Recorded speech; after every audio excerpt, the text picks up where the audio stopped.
E vou olhar para as decisões que eu tomei na minha vida profissional, elas sempre foram muito mais assertivas quando eu escolhi aquele lado onde tinha muito mais incerteza, muito mais desconhecido, mas que eu entendia e percebia que ali tinha uma coisa boa, ali tinha algo diferente. E aí o Augusto falou, pai, eu quero continuar. Eu já estava meio que saindo, já estava meio de saco cheio e tal, saí fora. E daí eu falei assim, bom, filho, se tu continua, então eu volto. Eu já tinha saído da empresa, falei, então eu volto. E se eu te dissesse que algumas das decisões mais importantes da sua carreira podem estar em momentos que você chamou de imprevisto? Hoje, o convidado desse episódio é um cara que transformou incerteza em estratégia, ciência em negócio e decisões nada glamourosas em impacto real. Ele que abriu mão do certo, voltou atrás, se arrependeu, recomeçou de novo e apostou de novo. Não porque tinha um plano perfeito, mas porque tinha clareza de que crescer exigia movimento. Ele lidera uma empresa que transforma a água, um dos maiores desafios industriais do século. E, para não dizer, já está indo para o segundo século junto. Traz tração, economia e vantagem competitiva em trazer a água. Faz inovação ambiental virar economia real, resolve problemas que ninguém quer tocar e mostra que ESG, na verdade, não é discurso, é resultado, e muito resultado. No Como Você Faz de hoje, eu recebo Marcelo Heckenmayer, CEO da Bellwater, professor, pesquisador executivo que tem uma visão rara. Ele sabe operar no campo da tecnologia, mas fala a língua de quem toma decisões de negócio. Esse episódio é patrocinado por quem acredita que transformar é mais importante do que apenas informar. A Skillflow, consultoria que desenvolve lideranças capazes de transformar verdadeiramente unindo inteligência emocional, cultura e foco em performance sustentável. E também é patrocinado pela People Shaper Academy, que prepara e posiciona líderes para atuarem como consultores, mentores, treinadores e palestrantes. Tudo isso com impacto, método e posição estratégica no mercado. Essas são marcas que, assim como o podcast, apostam em lideranças que criam futuros desejáveis, criam para hoje. Marcelão, muito bem-vindo. Obrigado, Matheus. Eu que agradeço, uma honra poder estar aqui partilhando um pouquinho disso tudo que tu falou aí. É eu mesmo, esse cara que você apresentou aí? É esse cara mesmo. Bora.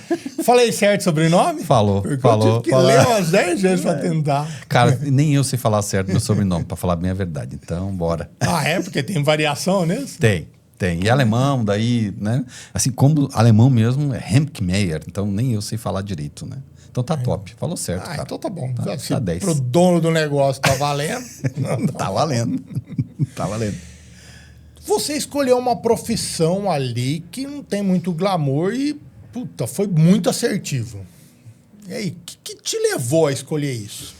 É muito legal essa história, porque muitas vezes a gente coloca por trás da escolha da profissão algo muito glamouroso, algo que realmente veio lá de dentro, aquilo que foi, assim, realmente impactante. Né? A minha escolha ela foi muito assim. Eu morava em Florianópolis, né? Daí você, mas que esse retardado tá querendo sair de Florianópolis e voltar para uma cidadezinha pequena, que era Tubarão? E, né? O que ele tá querendo fazer com isso? E, na realidade, era um movimento de família que estavam voltando para a cidade pequena, eu morava em Floripa. E aí eu perguntei pro meu pai: ô pai, o que tem em Tubarão que tu acha que eu podia fazer assim? Sabe? Meu pai é economista. Por que tubarão chama tubarão e não fica nem no litoral? Não fica no litoral, não tem nada a ver com e nada a ver com tubarão em si, né?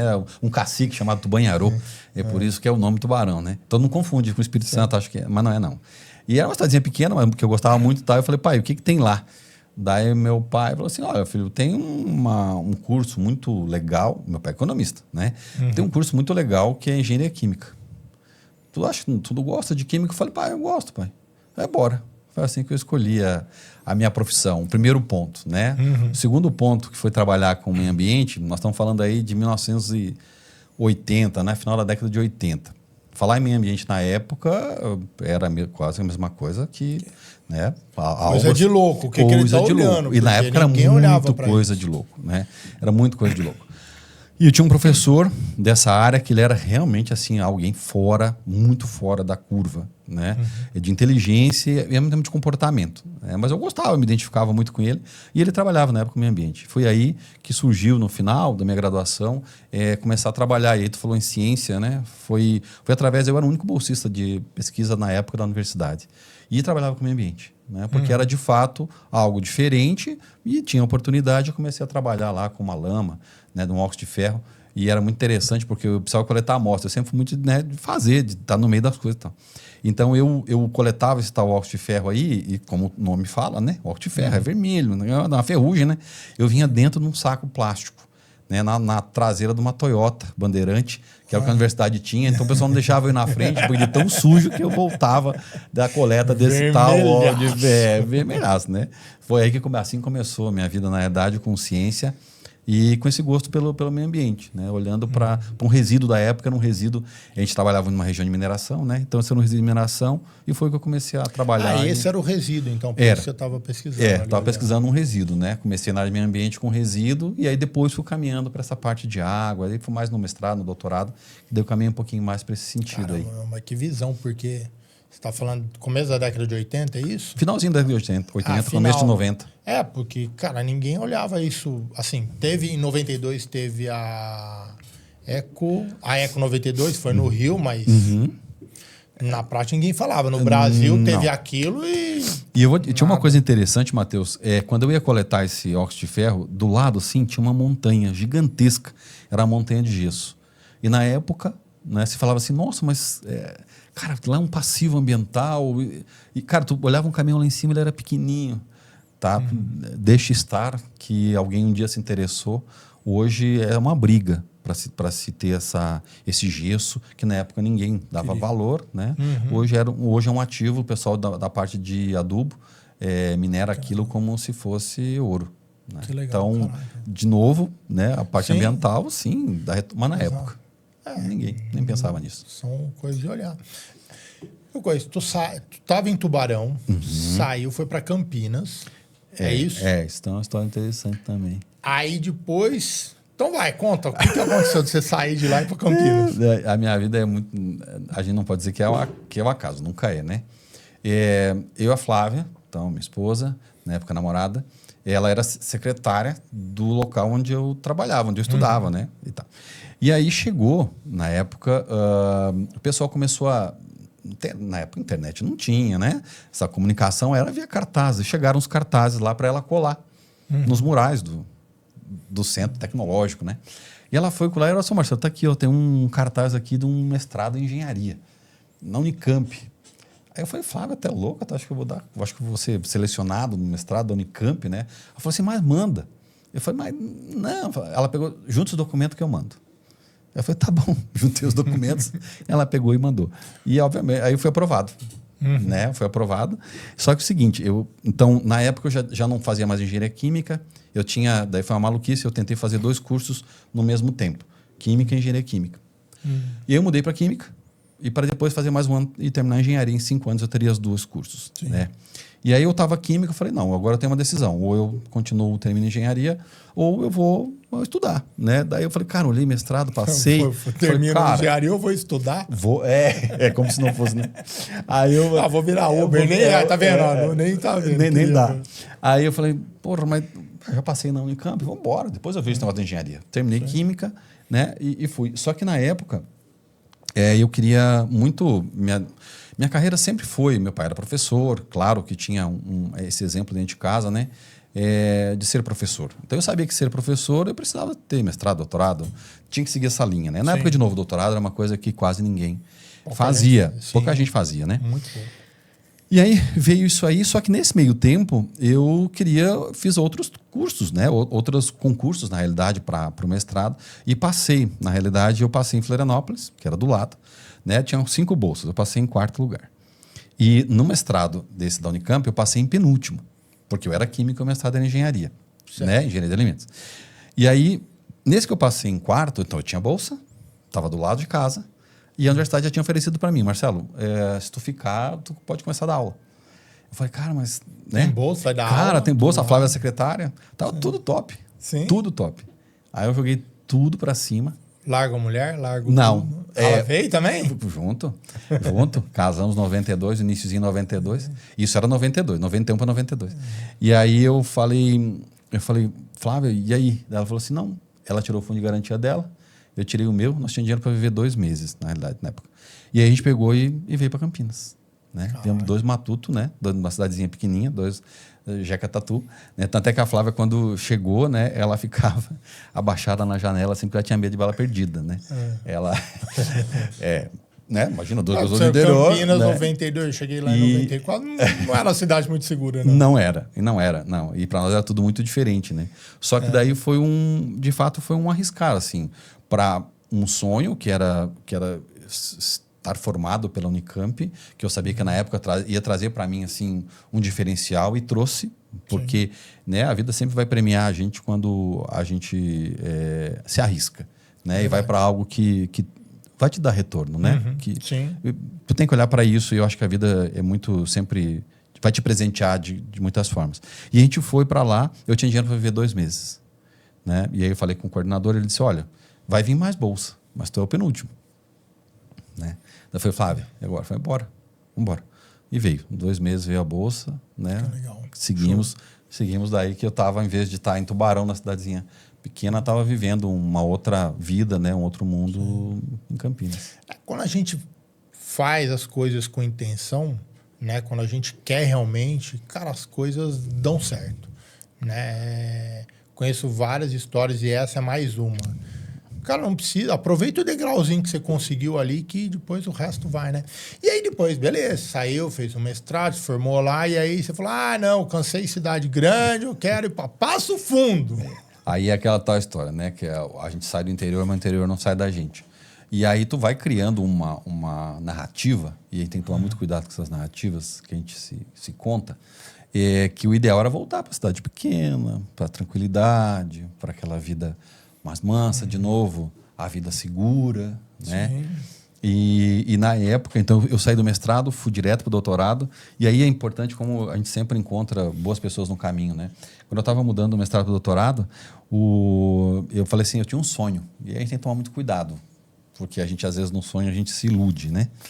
E eu tinha uma ilusão, que era, na verdade, voltar para Santa Catarina, então, começar a trabalhar como professor, daí definir um tema para o doutorado, e aí voltar para o doutorado. Aí um amigo meu chegou, né, deu uns 2, 3 tapas na cara e falou assim, retardado, tu acha que você vai voltar para a tua cidade, você vai fazer tudo isso que tu está dizendo que você vai fazer, você vai voltar a fazer doutorado? Esquece, meu amigo. Ou tu fica aqui e faz doutorado, ou tu não volta mais fazer.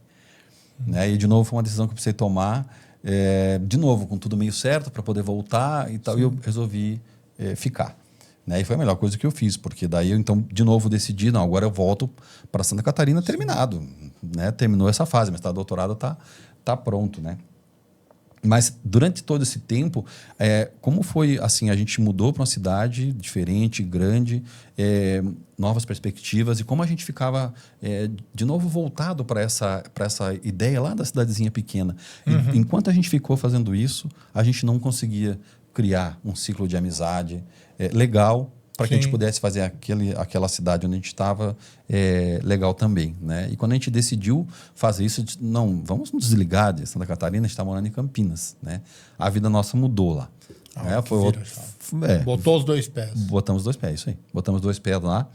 E foi muito legal, porque veio um ciclo de amizade muito legal, né? Coisas que a gente preservou, mesmo 20 anos longe de Campinas, a gente preservou esses 20 anos, voltando praticamente todo ano a Campinas para visitar, né? E esse ciclo de amizade que a gente criou. E aí, quando a gente cria essa narrativa de que só tem um caminho, né? A gente às vezes aparece a oportunidade, então como eu consegui pegar oportunidades, eu também perdi oportunidades, né?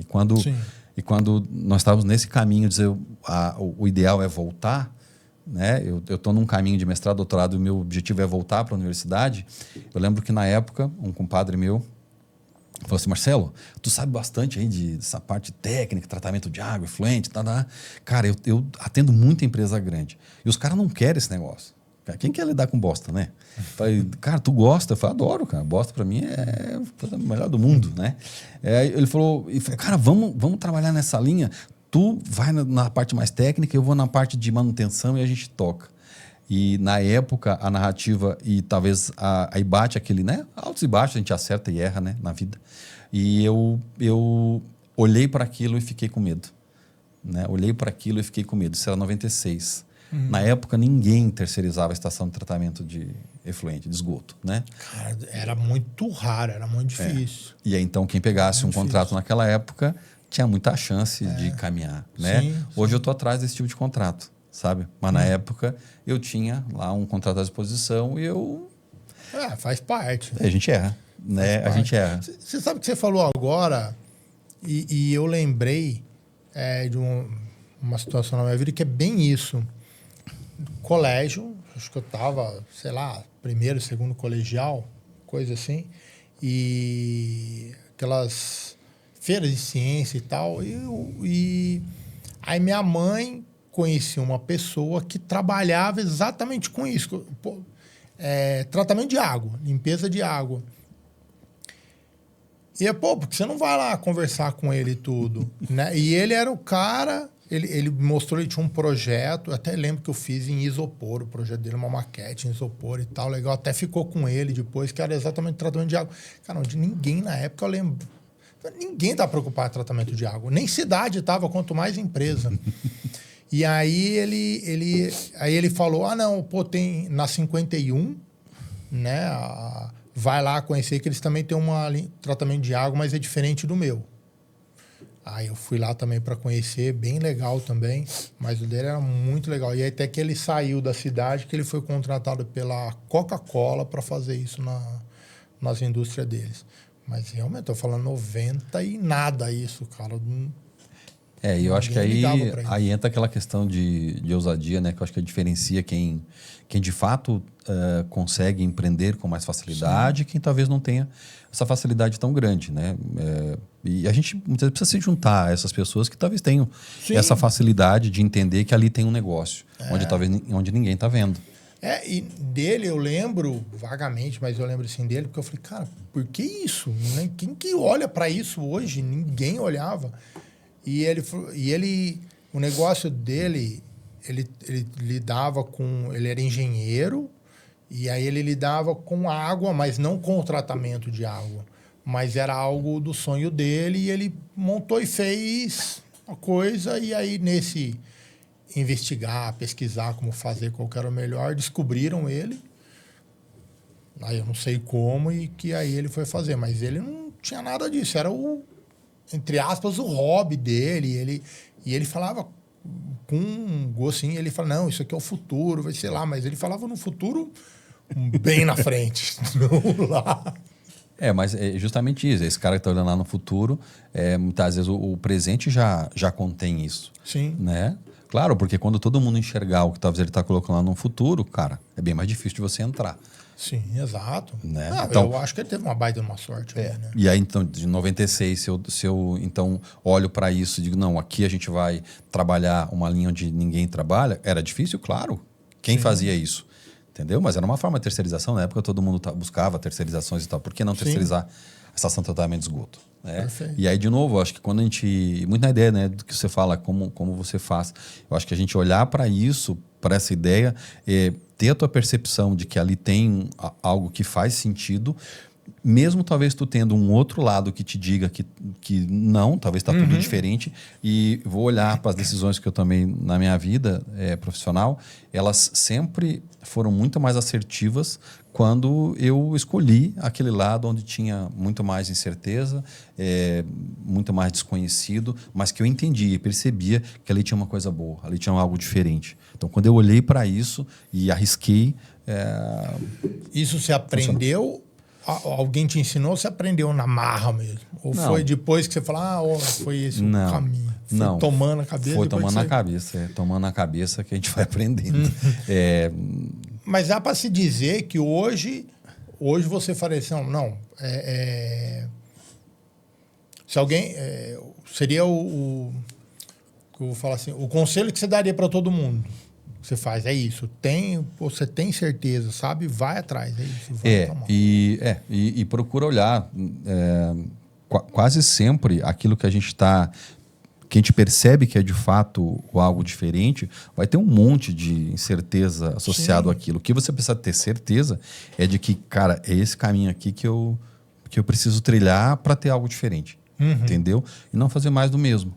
Perfeito. Né? Fazer mais do mesmo é que eu acho que muitas vezes você vai estar patinando. Então, você quer mudar, você quer progredir, você quer ter um caminho diferente, cara... Quer mudar algo que você não faz gosta. mais o mesmo do mesmo, tá? Exato. E aqui é sem demérito nenhum do que você está fazendo. Né? Eu voltar a ser professor, continuar na minha linha, não teve demérito nenhum. Fui, cresci, continuei, fui pesquisador, professor universitário, que sempre foi meu sonho, né? De vontade. E eu nunca deixei esse de lado aí, essa consultoria, porque eu entendia que a consultoria trazia para mim isso vem desde a época do mestrado e doutorado, essa coisa que eu precisava ser prático. Sim. Eu precisava, quando estivesse te ensinando algo técnico, aquilo pudesse valer. Porque tu enxergasse valor naquilo. E para mim, se eu te entregasse algo teórico, você ia ter menos, ou pelo menos mais dificuldade de entender que tinha algo valioso para você naquele conteúdo. E quando eu te entregava algo que vinha de uma consultoria minha, nossa, eu via os olhos dos alunos brilhavam, assim, que eles estavam enxergando ali, pô, eu posso estar aí nesse lugar, eu posso fazer essa mesma coisa que o professor está fazendo, eu posso fazer também. E aí, com isso, eu acredito que eu trazia essa atenção e conseguia fazer com aquilo que eu ensinava realmente ter um impacto positivo na carreira daquele aluno. E não é só na aula, não, né? Qualquer coisa que você ensine e você dá uma visibilidade de como usar aquilo, isso tem muito mais interesse. Eu falo por mim, nossa, na época de graduação, tinha um monte de coisa que eu via que eu falava, meu Deus, eu vou usar isso pra quê? Deus, vou usar isso onde? Não queria nem estudar. Era eu muito também. ruim. E hoje eu percebo que algumas coisas, aquilo que eu estudei, eu uso no meu dia a dia, no meu trabalho e tal. Mas realmente, a hora que você tem alguém enxergando, mostrando como usar, facilita pra caramba. Até esse tempo atrás eu estava revisando meus certificados da época da graduação, né? Que não usa mais, não serve mais para nada, né? Falei, nossa, eu fiz um tanto de curso que não sei para que aquele tanto de curso que eu fiz. Falei, cara, mas vai saber o dia de amanhã. E eu aproveitei a oportunidade que eu estava tendo. Mas a minha pergunta, isso eu concordo com você, mas para que você for olhar os seus certificados? Eu nem sei onde estão mais. Sabe, assim, ó, a Flávia, minha esposa, ela tá, não sei se vocês acreditam ou não em encarnação, mas ela deve estar na 30ª encarnação dela, né? Reencarnação. E 29 ela foi cigana.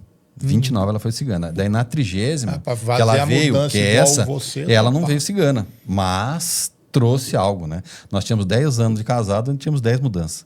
Então. Eu não aguentava mais. Nós viemos para Campinas, nós damos uma segunda mudança. Mas ela tá de boa. Então, aí, cada vez que tu faz uma mudança dessa, você vai mexer em tudo que você tem, né? Aí você vai olhar para o certificado. Eu estava olhando o meu certificado lá, eu falei, mas que diabo, eu preciso disso aí, vou jogar isso aí fora. Você está mudando de casa de novo? De novo. Amor, você foi cigana?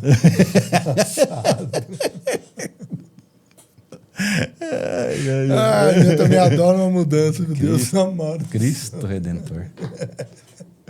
Diogo, você falou ali que você sempre trouxe a parte prática quando você dava aula, tudo. Quando que você consegue ter noção de quando você percebeu que esse conhecimento técnico seu podia virar um negócio? Foi lá em 2003, eu tinha voltado do doutorado. E aí voltei para a cidade pequena, a gente não se adaptou, é uma coisa que parece que não casava mais, sabe? E aquela história, tu veio fazer uma coisa que tu não estava afim de fazer, então tudo dava errado, né? Sim. Aí eu falei, bom, vamos mudar de rumo de novo. E aí eu saí de Tubarão, fui para Passo Fundo, e aí eu comecei a fazer um troço, que era ir e voltar. Eu trabalhava, eu ia domingo, segunda, terça e quarta, Passo Fundo, a 500 quilômetros. Eu ia a Porto Alegre, depois ia para o interior do estado, né? E aí eu voltava por um outro caminho, e eu chegava de quarta para quinta. Quinta eu dava aula, e sexta eu viajava para Florianópolis, dava aula de novo, sábado dava aula. Então, de tarde é que eu tinha tempo, domingo de manhã. Caixeiro viajante na vida. Eu fui caminhoneiro, devo ter umas 30 também reencarnações, nas outras tudo eu fui isso. Eu comecei como caixeiro e o último caminhoneiro. E aí, falei, cara, eu tinha que fazer isso porque a universidade que eu estava indo era melhor, parecia melhor, mas só parecia, eu não conhecia. E aí tem um professor que dizia assim, ó, o Marcelo não vai aguentar. 6 meses o Marcelo não vai aguentar. Eu falei, eu vou aguentar. Eu falei, não, eu vou aguentar. E eu aguentei. 6 meses. Eu disse assim, tá, aqui é o nosso lugar. E aí a gente mudou para Passo Fundo, né? E foi aí onde eu comecei a perceber que, cara, a consultoria era algo que eu precisava incorporar dentro da minha lida, porque eu tinha já muito mais exigência como professor, né, uma universidade muito mais bem conceituada, muito bem estabelecida com pesquisa, né? Aquela história, ensino e graduação, pesquisa, ensino e extensão. E eu sempre gostei muito da extensão. E a extensão, para mim, era algo que fazia sentido dentro da pesquisa. Então, eu pesquisar algo que também tivesse interesse da indústria era uma coisa que me chamava a atenção. Então, esse foi um primeiro ponto. O segundo ponto, o mais importante, talvez como o primeiro, é que eu tinha que ter essa coisa prática. Eu tinha que ensinar algo que fizesse sentido para mim. Sim. E que, fazendo sentido para mim, do ponto de vista de aplicação como um profissional da área ambiental, também faria sentido para o meu aluno. Né? E aí que eu comecei. Então, em 2013, eu montei... Na verdade, eu não montei a consultoria, eu fui ser químico, responsável de uma indústria. Tá. Químico responsável da indústria. E só em 2008 eu montei a primeira empresa. Uma empresa de consultoria que chamava Inova Consultoria Ambiental Limitada. Que em 2020 eu vendi ela. Hoje está 1000 vezes melhor do que quando estava comigo. Vendi para 2 alunos meus. Compraram e tocaram e estão tocando. É uma empresa fantástica. Hoje cresceu bastante, multiplicou por 5 já o faturamento. Top, né? Legal. Mas em 2008, por que eu montei a minha empresa? Eu fui fazer uma consultoria para o grupo Oderich, né? E aí tinha uma senhora, Dona Eli, nunca vou me esquecer dela. Uma senhora que na época já tinha 70 anos, eu acho, trabalhava e todo dia, admirava aquela senhora, admiro, né? Não sei se ela é viva ainda, mas admiro ela da força que ela tinha, sabe? Para uma indústria metal mecânica, uma mulher. Nós estamos falando daí de novo, início dos anos 2000.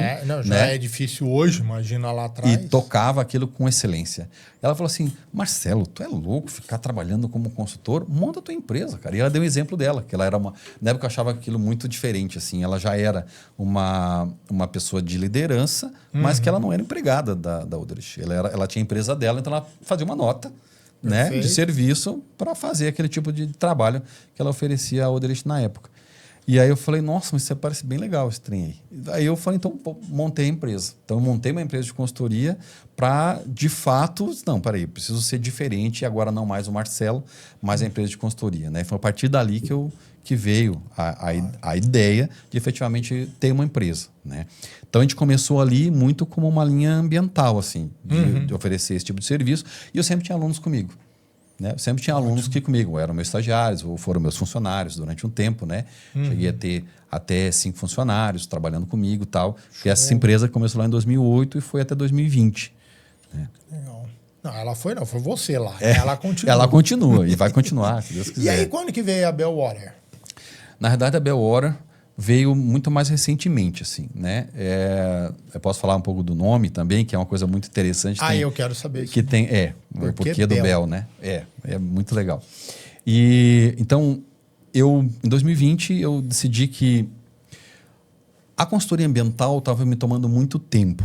E eu tinha universidade. Então, eu precisava meio que, não necessariamente fazer uma escolha, mas para que a empresa crescesse de consultoria, eu precisava me dedicar mais. Tá. E na época, o serviço que eu estava prestando ambiental, que também estava incluído a parte de tratamento de esgoto, eu não era o que eu mais achava interessante, legal e tal. Eu gostava muito da parte de tratamento de esgoto.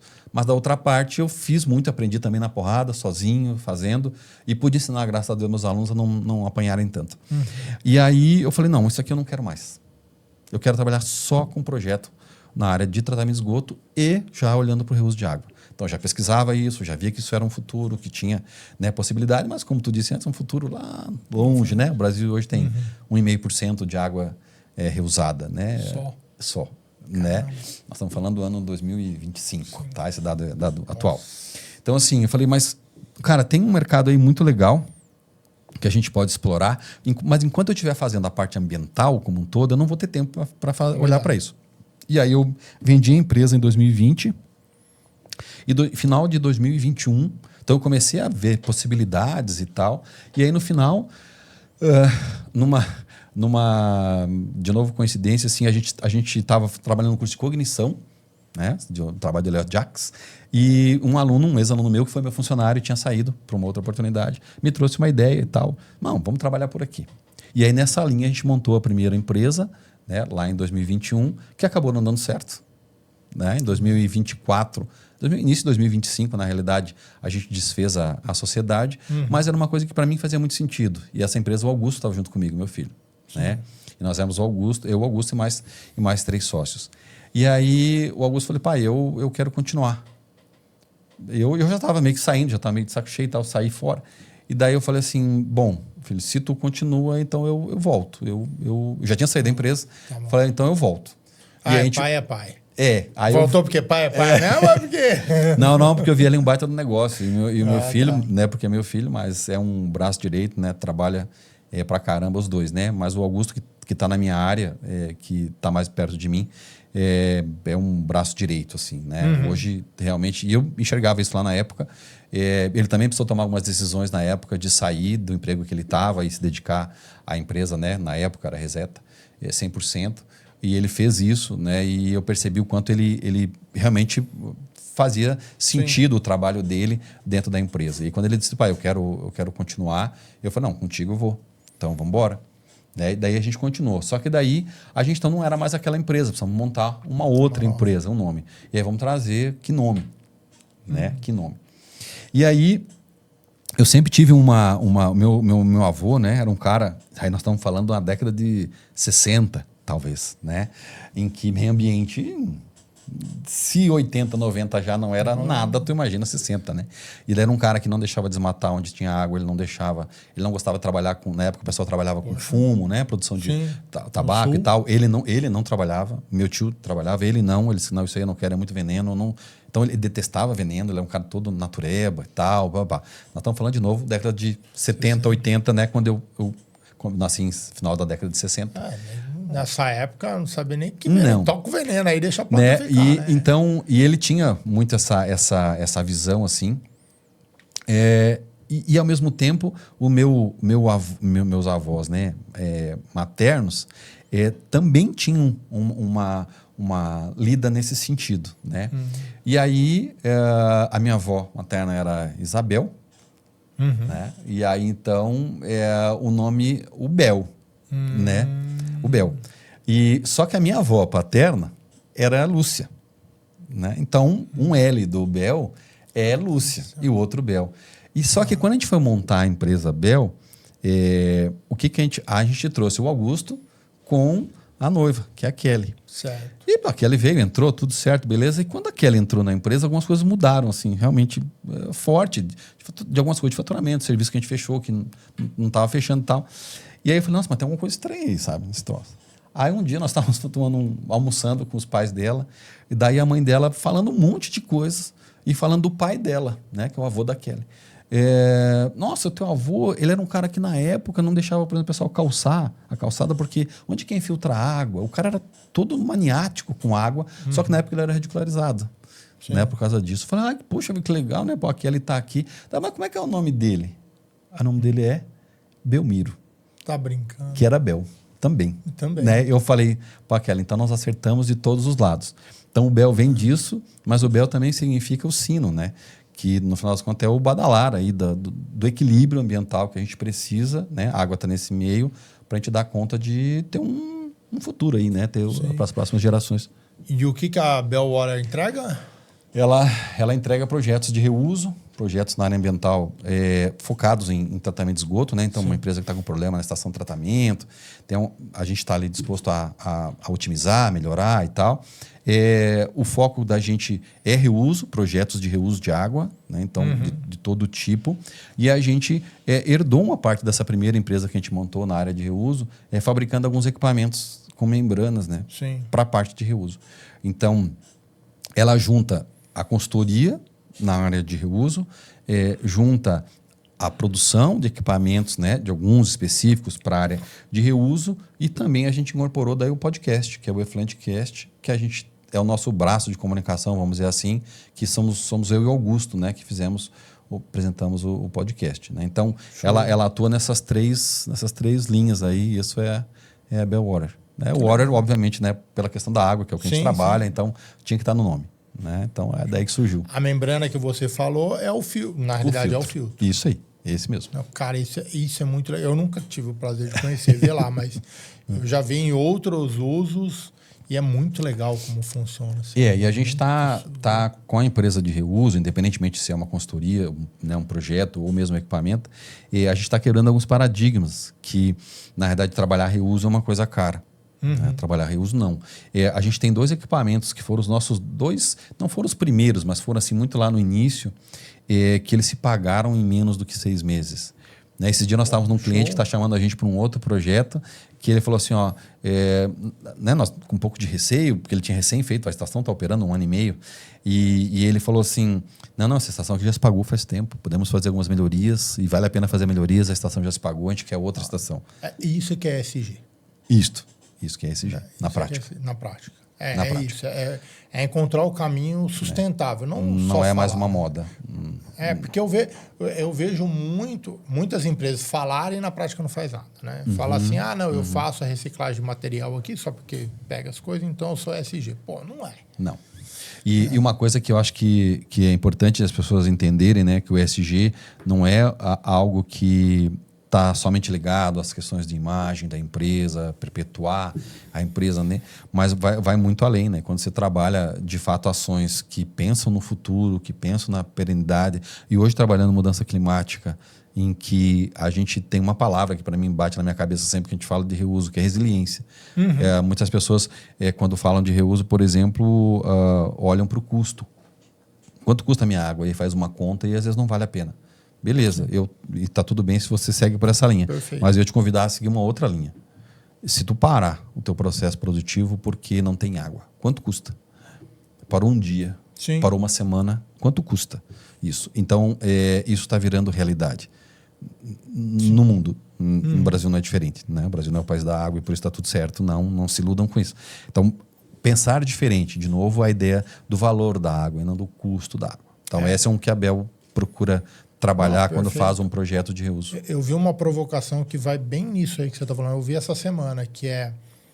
Ele falou, cara, a provocação dele é assim, o que você vai fazer no seu negócio se a internet acabar? Acabou. Como é que você se vira? E aí eu falei, cara, é verdade. Como é que eu, no meu negócio, quais são os riscos que eu tenho que se algo acabar, der um problema, né? Não precisa ficar só na internet. Pô, na água, eu falo assim, cara, a empresa está buscando água de um rio. Caiu um caminhão químico, tem que fechar o rio. Você faz o quê? E aí eu vou te dizer assim, vou te perguntar, chover, a gente já está vendo que chove de uma maneira que a gente que não está nos atendendo. Né? Mas qual que é uma coisa que, independentemente se chover ou não, vai ter sempre esgoto. Você vai gerar sempre esgoto. Certo? Então, se você não pensar diferente para essa questão, se você pensar que esgoto, na verdade, é água que você pode fazer e reutilizar, a gente vai ter um pensamento diferente, uma virada de chave diferente aí em relação ao reuso. Então, a gente precisa fazer alguma coisa. Né? Eu vi um estudo de São Paulo que a gente precisa aqui de 90 metros cúbicos, então 90 mil litros por segundo de água de abastecimento. Para São Paulo. Para São Paulo. Né? Então, o que a gente está chegando? Está chegando num ponto onde eu olho São Paulo, Grande São Paulo, em que eu estou tirando 90 mil litros por segundo e está retornando alguma coisa em torno de 30, 40 mil litros por segundo, que é esgoto que está indo para fora da bacia. Mas se eu pensar em fazer isso, essa fala não é minha, né? Isso é a fala do Márcio José, do Aquapolo, que é um baita exemplo de reuso no Brasil. Né? Um baita case, um dos maiores e melhores que a gente tem, reconhecido mundialmente. Né? Então, será que não pode pensar diferente, trazer esse esgoto agora muito bem tratado para reabastecer nosso rio, que vai reabastecer a nossa casa? Então, a gente vai ter que pensar um pouquinho diferente aí nessa ideia do valor da água. Não, eu estou tentando imaginar, estou tentando fazer a conta aqui para quantificar 90 mil litros por segundo. Por segundo. Então, eu estou tentando quantificar isso em, sei lá, uma piscina olímpica. Cara, é muita piscina olímpica, mano. É muita piscina olímpica, num segundo. Em um segundo. Não, e é mais louco, porque eu penso o seguinte, essa água tem que vir de algum lugar. Da cidade de São Paulo, eu sei que vem água do sul de Minas. Porque a gente não tem água suficiente aqui para sustentar São Paulo. Né? Então, a gente está devolvendo a água para lá. Né? Então, acho que não... essa conta é muito sustentável e vira uma cadeia, porque aí você faz o quê com os resíduos que você filtrou? Aí você cria outros negócios, né, nessa cadeia, né? Isso, e esse exemplo da Aquapolo que eu te falei, só para deixar tangível para todo mundo, ele foi montado em 2010, começou a trabalhar acho que em 2011, e ele atende o polo petroquímico aqui da Grande São Paulo, né, ABC. E em 2014, com aquela grande seca e crise hídrica que tivemos aqui em São Paulo, o polo não parou. Se o Aquapolo não existisse, então uma grande estação de tratamento de reuso, né, não existisse, o polo talvez teria parado, porque entre uma indústria e abastecimento público vai ser sempre preferencial o abastecimento público. Claro. Certo? Sim. E aí, então o outro lado vai ficar de fora. Então, só para as pessoas entenderem, né, o que é reuso, o que a gente pode fazer, o que a WL Water faz, olhando para isso, nesse sentido de que água é valor, não é custo, e precisa ser olhada para isso urgentemente.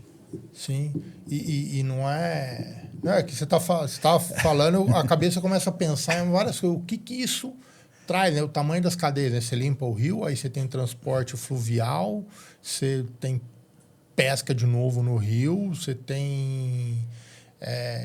você pode trazer... É um efeito cascata. Hã? É um efeito cascata. É um efeito cascata e é um efeito bom. Né? Positivo. De você colocar. Ele é positivo. Mas precisamos quebrar alguns paradigmas para isso. Então, bastante.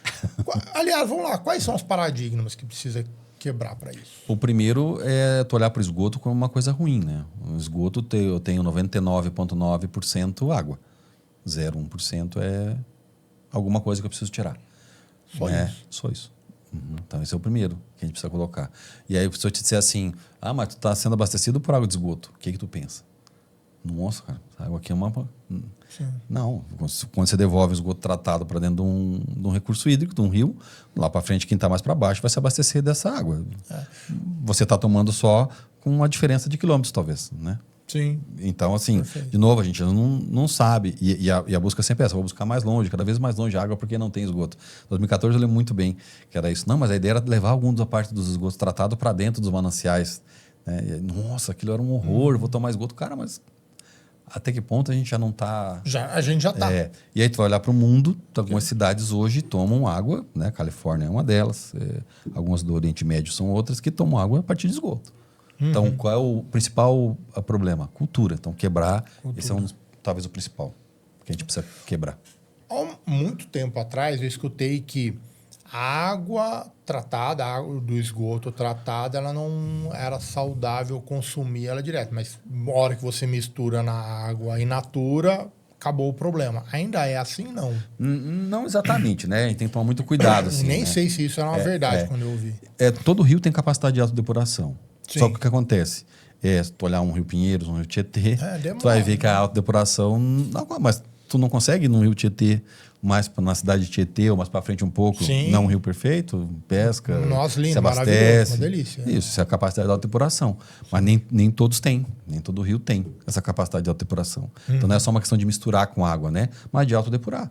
Sim. Mas isso vai depender de vários fatores. Sim, né? Entre sim. eles quanto esgoto tu coloca, o quão tratado ele está, qual é a quantidade de água que esse rio carrega, né? Quanto tempo ele tem sem acrescentar uma nova carga poluidora. Não, mas eu estou me falando no sentido... Beleza, peguei, captei o esgoto, limpei ele e saiu água. Na época eu escutei, essa água que saiu, ela está límpida, ok, você nadar e tudo bem, mas ela não está ainda própria, ideal para o consumo. Não, e não está. Não tá. Você tem que jogar na água in natura de novo para ela... Ou não. Califórnia não faz isso. Algumas cidades, né, do Oriente Médio não fazem isso. Vão pegar esse esgoto tratado dessa estação, retratar ele e isso virar água potável. Aí dá normal. Também. Então ela Também fez, você tem um artigo científico da Nature, né, que fala sobre isso. O que é mais seguro? Tomar água de rio ou tomar água de reuso? Segura. Não estou falando que é melhor ou pior. Sim. Segura. Água de reuso. Por quê? Porque, cara, se eu sei que aqui tem uma porcaria e pode passar qualquer coisa, minhas barreiras de segurança são muito maiores do que numa estação de tratamento de água convencional. Sim. Então é mais seguro. Não quer dizer que é melhor, não quer dizer que eu tenho que ir bem. por ali, né? Não cuidar com os termos, mas... Sim. Enfim. Perfeito. Quais são os principais ganhos operacionais que as empresas têm ao utilizar o reuso da água? Resiliência hídrica, poder manter o seu processo produtivo garantido, porque o esgoto ela vai estar produzindo, né? O efluente ela vai estar produzindo. Se ela reusa, ela cada vez consome menos água, ou seja, o sistema público, poço artesiano. Tem outro artigo da Nature que mostra muito forte que o nível dos lençóis freáticos estão fazendo isso aqui, estão decrescendo, né, fortemente. Então, é um artigo científico, não tem, né, tem que se prove o contrário, algo que refute ele, né? Então, ele é realmente um problema e ninguém está se dando conta. Então, essa empresa começa a criar resiliência, começa a criar capacidade de manter o seu processo funcionando a partir de um sistema de reuso. Show. E isso eu posso dizer que já é com uma vantagem competitiva? Sim, sim. Tem uma empresa na Espanha que está falando sobre créditos de água já. Ou seja, você vai estar como crédito de carbono ou crédito de água. Então, realmente, você fazer um processo em que a tua pegada hídrica, que é o que talvez as pessoas conheçam mais, né? Então, eu vou estar, assim como eu tinha minha pegada de carbono, minha pegada hídrica também é. Só que no ranking, vamos dizer assim, pegada de carbono está muito mais na moda, conhecida e tal, do que pegada hídrica. Mas quando eu trabalho a pegada hídrica, como sendo um dos fatores meus de ESG, né, de efeito de compra, de preferência de compra, tu reusar água, diminui a pegada hídrica. Mas isso lá, mas aqui também é assim? Sim. Pode dizer a mesma coisa? Pode-se dizer assim. A diferença é que eu não tenho esse crédito, hoje isso não está implantado. Né? De novo, estamos falando de visão de futuro, certo? Sim, sim. Mas que vem para cá, sim, já está vindo para cá. Né? Hoje, globalizado é muito mais rápido. Né? Não só isso. Teve um convidado meu aqui, que veio há um tempo atrás, o Diego Pérez, e aí ele trouxe na conversa, ele trouxe um papo muito interessante, que ele falou, cara, o Brasil é um dos poucos países do mundo, agora não lembro se são 5 ou 6 países do mundo, que tem as mesmas condições, que é muita gente, muito dinheiro, então eu vou falar, e aí foi, cara, tudo que você quiser aqui você consegue fazer, já lá está funcionando aqui, não pode, aqui ainda não tem, mas é só uma questão de tempo. Porque vai chegar, e aqui a gente tem muito mais coisa que em qualquer outro país, se juntar tudo que o Brasil produz, faz aqui, precisa. Se você juntar tudo, são poucos países no mundo que conseguem produzir, ter a mesma coisa, a mesma tecnologia, a mesma coisa. Eles podem ter, mas é uma coisa, a gente tem tudo. Então, por isso que a Bel Water está no Brasil, não em Portugal, e não na Espanha. E qual que é na hora... Cara, eu fico imaginando qual que é a dificuldade, você vai lá e vai vender para alguém, para um executivo. Qual que é a principal desculpa que eles falam? A maioria é que a água para ele custa pouco ou que ele tem a vontade. E a grande maioria está olhando para essa vontade com um poço. Subterrânea, água subterrânea. Então, esse é um principal ponto, assim, né? Que eu mais recebo. Nossa, mas esse projeto aí vai me custar X e com água eu gasto 10 menos X. Isso. X sobre 10. E aí o projeto fica para depois. Sempre. Porque é aquela visão de curto prazo que as empresas têm. Muitas vezes é essa visão de curto prazo. E na verdade, de novo, né, Matheus, narrativa, cultura, de que somos o país da água, a gente tem que ter água, mas completamente mal distribuída. Completamente mal distribuída. E mal no sentido de, né, tu se concentra numa parte, na outra parte falta. Então, na média, somos bem. Isso. Mas tu vai olhar especificamente, né, a gente tem no estresse hídrico gigantesco. Aqui mesmo no estado de São Paulo tem cidade que sofre demais com falta de água. Sim, e aí a gente vai pro conflito, né? Sim. O conflito pelo uso da água. E que é complicado. E a indústria vai sair perdendo nisso, né? Porque entre indústria e população, sempre vai ter a preferência da população. E é mais louco. Eu lembrei de 2 cidades agora. Uma que chama Aguaí, mas ela não tem água lá. A cidade chama Aguaí, mas devia ser a água ali, né? Porque a água está no outro. Aliás, não é ali, é lá. É lá. É longe a água. E a cidade pertinho, que é Águas da Prata, que não pode nem ter cemitério, porque tem tanta água, e é proibido ter o cemitério porque vai contaminar. Lençol freático muito próximo das prefeitas. Exatamente. Então você tem um outro... o excesso ali, né? E isso é comum para o Brasil. Isso verdade, é comum no Brasil. É louco. É comum. É isso.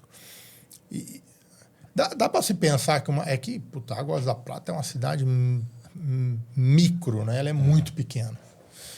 Para quem não conhece, cara... acho que qualquer bairro de São Paulo é muito maior que a cidade. Né? Implantar indústria lá é difícil exatamente por causa da... Você tem muita água, mas você pode contaminar muito. Essa questão da limpeza, tudo... Poderia ser uma saída, porque é uma região boa ali. Poderia ser uma saída. Poderia ser uma saída. A água está associada a desenvolvimento. A gente fez um curso agora em Portugal, uma semana lá. E aí a gente estudou alguns cases da Espanha. Né? Então, ali no sul da Espanha, onde está próximo ao mar Mediterrâneo ali, né? Toda aquela região era uma região subdesenvolvida, por causa da seca. Né? Sim. E aí o que se fez? Se procurou a tecnologia, uma das mais caras para se implantar, que é o sistema de membranas, para poder dessalinizar a água. Sim. E se fez isso, se faz isso até hoje. Né? Esse case foi apresentado para nós, muito interessante, e se levou então água para essa região para se produzir. Então essa região hoje é diferente porque ela tem água. Então se buscou uma saída. Mas essa saída do esgoto que eu falei, pegar, tratar e reusar, é uma outra saída. Às vezes muito mais fácil, muito mais simples e talvez mais barata para se poder resolver o problema. Então sim, claro que pode. Além da água, você que está nesse meio, além da água, tem algum outro problema ambiental que que os executivos não veem hoje? Um problema ambiental que talvez não vejam. Eu acho que olhar um pouquinho assim para a cadeia como um todo, sabe? Que a gente chama de ciclo de vida do produto. Que tu entender desde o momento que tu extrai a matéria-prima daquilo que é a tua matéria-prima para o teu produto até a hora que esse produto morre. Então, enxergar esse ciclo como completo, isso é bastante difícil e eu acho que a gente ainda está um pouquinho longe disso. Na grande maioria, tá? Não estou dizendo que são todas. Muitas empresas que olham para isso, claro, né? Mas que olhar para isso tudo... Mas já são poucas, não é o negócio. E a água está nesse meio. E... Como é que está a IA nesse meio? Tá bombando. Tá bombando. E faz parte, hoje, por exemplo, nas empresas de saneamento, né, a IA, ela consegue, dependendo de como você a utiliza, eu consigo ter uma redução de 10% de energia, por exemplo. Sim. 10% de energia num sistema público, né, seja de esgoto, seja de água, é muita coisa. Então, por exemplo, esse é um dos exemplos que eu te dou da IA. Tá? Ela vai modular a bomba, por exemplo, para a bomba não trabalhar. Uma trabalha 100%, a outra 100%, a outra desligada. Né? Então, tem um trabalho duas, uma reserva. Ela vai modular essas bombas para que talvez as três trabalhem numa situação menor, aumente a eficiência, com isso eu diminuo o consumo de energia, por exemplo. Sim, porque no 100% está gastando muito mais energia. Isso, outra coisa. Isso. Que outros pontos a IA tá entrando nesse meio? E o que você vê que ainda tem futuro? Cara, eu acho que dentro da operação das estações de tratamento, né, você então depender menos do operador cada vez, pessoa humana, e depender cada vez mais. Né? O operador é apenas um tomador de decisão a partir de uma informação muito bem trabalhada pela IA. Esse é um ponto que eu acho que está muito forte. E isso independe de consumo de energia, economia ou não. Mas de uma estação bem operada, né? Que garanta que se mantenha seguro a tua água tratada. Né? Enfim, aí isso a IA tá bombando. Cara, eu vejo a IA, ela é surreal.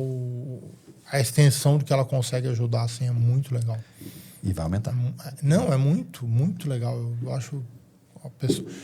E até é engraçado, né? Quando a gente fala IA, não é só inteligência artificial generativa, né? Que é o ChatGPT da vida, que a galera usa tudo, né? Envolve muitas outras coisas que não está colocando. Você já detectou alguma diferença, alguma cultura organizacional que favorece ou desfavorece olhar para essa questão ambiental? Olhar e agir? Sim, eu acho que aquela empresa que tu vê que coloca o ESG na prática, ela está olhando diferente para essa questão ambiental. Ela olhou para o ESG não como uma sigla ou um selo, mas algo que de fato faz parte do dia a dia, de todas as práticas que ela trabalha. Tá? Essa pessoa ela entendeu que lá na governança, que é na manutenção desse sistema adiante, o meio ambiente está ali. Se ela não cuidar daquilo, não adianta de nada ter governança, porque a empresa não vai mais existir. E eu não sou especialista nisso, mas alguns posts que eu já vi, sempre a hora que você faz a conta fecha. Mas a empresa precisa olhar para o médio prazo. Médio e longo prazo. É isso aí. Mas a conta fecha. Fecha sempre. Fecha sempre. Né? Qual é o conselho que você daria para um executivo que está nesse meio, que vai, digamos, conservador, não está olhando para isso? Que conselho que você daria para ele? Você quer manter seu negócio? Olhe, comece a olhar. Comece a se preocupar com rios de água, comece a se preocupar com o consumo de energia, comece a se preocupar com pegada de carbono, comece a se preocupar com pegada hídrica.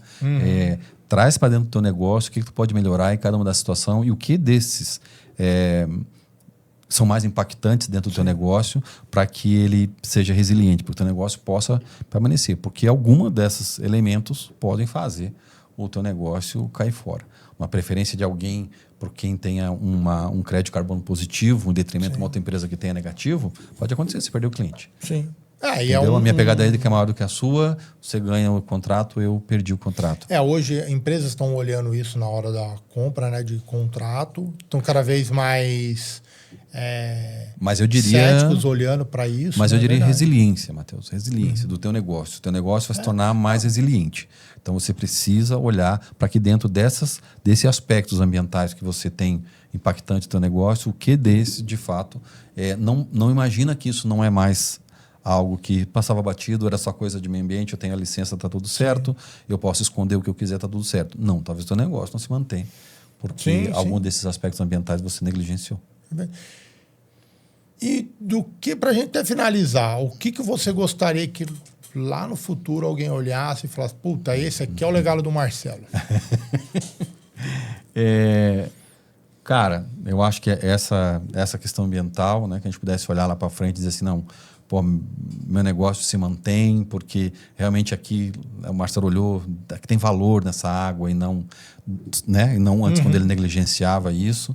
E talvez a minha própria ideia, né, de que acho que ideia de carreira, né, de que eu acreditei que eu podia mudar, ainda estou fazendo essa mudança, né, espero que lá na frente isso tenha, né, talvez para a Laura, para o Otávio, fique mais fácil empreender do que talvez tenha sido para mim. Sim. Então, esse é o meu sonho, olhar lá para trás, se a Laura e o Otávio já olharem, dizem, não, o vô, que é aquele meio maluco, retardado, né? Que era lá professor, tal, tinha salário todo mês, resolveu sair fora de estudo e tocar a empresa nesse ambiente, né, maluco, que é o nosso ambiente aqui dentro do Brasil, para você empreender, e que eles olhassem para eles assim, agora eu também posso, eu vou conseguir, eu também consigo, já está top.